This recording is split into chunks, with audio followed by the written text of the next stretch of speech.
Education. Education का मतलब इस भारत देश के अंतिम पायदान का व्यक्ति का बच्चा भी पढ़ सके। एजुकेशन सिस्टम हमारा भारत का वैसा होना चाहिए। नमस्कार, मैं आपका भाई राजू।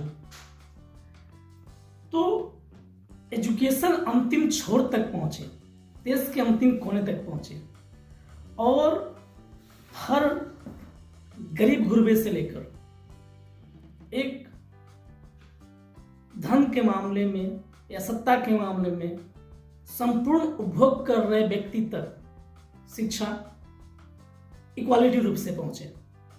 तो हमारा जो राइट टू एजुकेशन था वो राइट टू इक्वल एजुकेशन के रूप में तब्दील होने जा रहा है। अब जो है,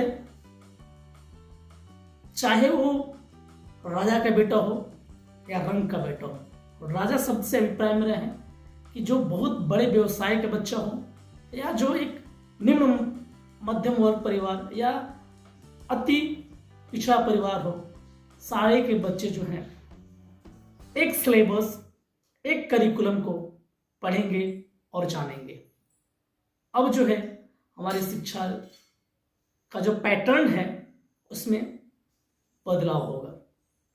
इसको लेकर जो हमारे बुद्धिजीवी व्यक्ति हैं उन्होंने भी अपना एक्सपीरियंस साझा किया है। देखिए, देश में one nation one education board, one nation one syllabus, one nation one curriculum लागू करने की मांग वाली पीआईएल पे कोर्ट में सुनवाई हुई है। हमने ये मांग किया है कि राइट टू एजुकेशन एक्ट को बदल के राइट टू इक्वल एजुकेशन बनाया जाए और पूरे देश में सिलेबस कॉमन किया जाए। बंगाल वाला बंगाली में पढ़े, गुजरात वाला गुजराती में पढ़े, महाराष्ट्र वाला मराठी में पढ़े, तमिलनाडु वाला अपने तमिल में पढ़े, लेकिन सिलेबस और करिकुलम एक समान होना चाहिए। फिजिक्स का, केमिस्ट्री का, मैथ का, जूलॉजी का, बॉटनी का, इंग्लिश का, हिंदी का, संस्कृत का, ये सारे सिलेबस कॉमन होने चाहिए पूरे देश में। और वो इसलिए जरूरी है क्योंकि सारे के सारे कॉम्पिटिटिव जो एग्जाम हो रहे हैं उनका पेपर एक हो रहा है। इंजीनियरिंग का एक ही एग्जाम होता है पूरे देश के लिए, मेडिकल का एक ही एंट्रेंस एग्जामिनेशन होता है पूरे देश के लिए, एनडीए का एक ही एग्जाम होता है पूरे देश के लिए। इसी तरीके से आईएएस का जो पेपर होता है वो सबके लिए कॉमन होता है, पीसीएस का पेपर सबके लिए कॉमन होता है, बैंक का पेपर सबके लिए कॉमन होता है, रेलवे का पेपर सबके लिए कॉमन होता है। और अब तो यूनिवर्सिटी में एडमिशन के लिए कॉमन जो सीयूईटी हो रहा है वो भी सबके लिए एक पेपर कॉमन है। अब जब एंट्रेंस एग्जामिनेशन का पेपर एक है तो फिर अलग अलग सिलेबस क्यों पढ़ाया जा रहा है? सीबीएसई कुछ अलग पढ़ा रहा है, आईसीएसई कुछ अलग पढ़ा रहा है, यूपी बोर्ड अलग पढ़ा रहा है, बिहार बोर्ड अलग पढ़ा रहा है, बंगाल बोर्ड अलग पढ़ा रहा है। और सारी पढ़ाई करने के बाद जब बच्चा जाएगा एग्जाम देने, उसके लिए सबके लिए एक पेपर होगा। अगर पेपर सीबीएसई के पैटर्न पे सेट होता है तो बाकी स्टेट बोर्ड वालों को इक्वल अपॉर्चुनिटी नहीं मिलती। अगर जो एंट्रेंस एग्जामिनेशन का पेपर है इंजीनियरिंग का, मेडिकल का, एनडीए का, बैंक का, रेलवे का, अगर वो आईसीएसई बोर्ड के पैटर्न पे होता है तो सीबीएसई बोर्ड वालों को और बाकी स्टेट बोर्ड वालों को फिर इक्वल अपॉर्चुनिटी नहीं मिलती। राइट टू एजुकेशन हमारा फंडामेंटल राइट है, इसलिए हमने कोर्ट से ये कहा है कि आप केंद्र सरकार को निर्देश दीजिए, एनसीईआरटी को कहिए एक कॉमन सिलेबस, कॉमन करिकुलम तैयार करे। आज की डेट में जो नवोदय स्कूल है वो पूरे देश में उसका सिलेबस कॉमन है, जो आपका केंद्रीय विद्यालय है उसका सिलेबस भी कॉमन है।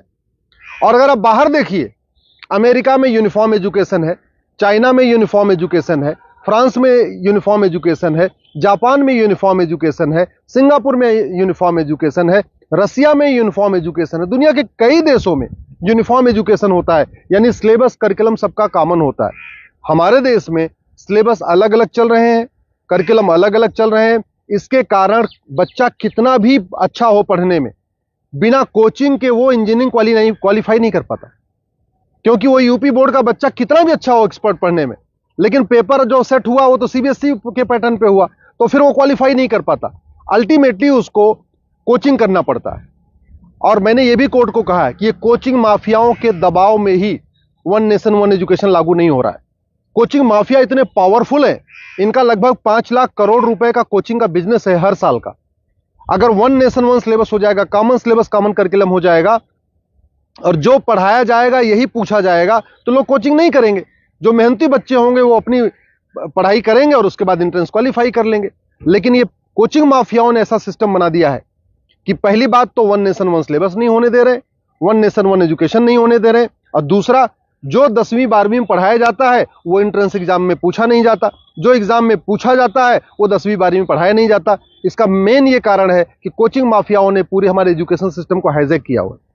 और दूसरी बात ये भी है, जो बुक माफिया हैं, पब्लिशर हैं, ये नहीं चाहते कॉमन सिलेबस कॉमन करिकुलम हो, क्योंकि अगर कॉमन सिलेबस कॉमन करिकुलम हो जाएगा और सिलेबस कांस्टेंट रहेगा, 2 साल 3 साल 4 साल तक वही रहेगा, तो फिर जो पब्लिशर है इनकी किताब कोई नहीं खरीदेगा, लोग एनसीईआरटी किताब खरीद लेंगे।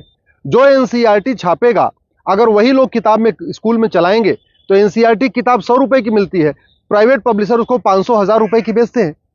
तो बुक माफिया नहीं चाहते कि कॉमन सिलेबस कॉमन करिकुलम हो, एनसीईआरटी किताब हर जगह लागू हो।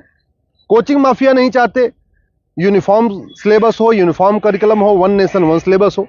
और स्कूल माफिया नहीं चाहते कि one nation one education board हो। सीबीएसई बोर्ड वाले चाहते हैं कि उनका सीबीएसई बोर्ड अलग से चलता रहे, जिससे उनकी दुकान चलती रहे। आईसीएसई बोर्ड वाले चाहते हैं कि उनकी दुकान अलग से चलती रहे। तो इसलिए ना सीबीएसई बोर्ड वाले चाहते हैं one nation one syllabus, one nation one education board हो, ना आईसीएसई बोर्ड वाले चाहते हैं। और इसका नतीजा ये हो रहा है कि आम जनता, आम बच्चा पिस रहा है इस पूरे माफिया राज में। इसलिए मैं कोर्ट से निवेदन किया है। कोर्ट ने केंद्र सरकार के शिक्षा मंत्रालय को और कानून मंत्रालय को 4 हफ्ते के अंदर जवाब दाखिल करने के लिए कहा है। एनसीईआरटी, सीबीएसई बोर्ड और आईसीएसई बोर्ड को बोला है 4 हफ्ते के अंदर जवाब दाखिल करिए। दिल्ली सरकार को भी बोला है कि आप भी अपना स्टैंड क्लियर करिए, आप क्या चाहते हैं, आप one nation one syllabus, one nation one curriculum चाहते हैं या नहीं चाहते, आप one nation one education board चाहते नहीं चाहते। और 4 हफ्ते के बाद जवाब आ जाएगा, फिर 11 दिसंबर को इसकी अगली सुनवाई होगी। मैं आप लोगों से निवेदन करता हूं, इस वीडियो को जन जन पहुंचाइए, इस वीडियो को घर घर पहुंचाइए। कॉमन सिलेबस होगा, कॉमन करिकुलम होगा तो सबको इक्वल अपॉर्चुनिटी मिलेगी। यूनिफॉर्म एजुकेशन से सबसे बड़ा फायदा होगा, जातिवाद खत्म होगा, क्लासेस खत्म होगी, भाषावाद खत्म होगा, क्षेत्रवाद भी खत्म होगा और जिहाद और मजहबी उन्माद भी खत्म होगा। यूनिफॉर्म सिलेबस होगा, मंत्री और संतरी के बच्चे की एक किताब होगी। यूनिफॉर्म सिलेबस का मतलब यह हुआ कि शिक्षक का बेटा और शिक्षा मंत्री का बेटा एक ही किताब पढ़ेगा। यूनिफॉर्म सिलेबस का मतलब क्लर्क का बेटा और कमिश्नर का बेटे की किताब एक होगी। यूनिफॉर्म सिलेबस का मतलब मजदूर के बेटे की किताब और मालिक के बेटे की किताब एक होगी। यूनिफॉर्म सिलेबस से वास्तव में भारत में समाजवाद आएगा। समान शिक्षा से ही भारत में शांति आएगी, समाज शिक्षा से ही भारत में समृद्धि आएगी, समान शिक्षा से ही वास्तव में भारत में समरसता आएगी। इसलिए मैं आपसे निवेदन करता हूं, समान शिक्षा की मांग करिए। समान नागरिक संहिता से 100 गुना ज्यादा जरूरी है समान शिक्षा। ये जो देश में आप देख रहे हैं ना, आतंकवादियों के समर्थन में रैली निकलती है, जिहादियों के पक्ष में लोग खड़े हो जाते हैं, युद्ध हो रहा है इजराइल में और रैली निकल रही है आतंकवादियों के समर्थन में भारत में। ये क्यों?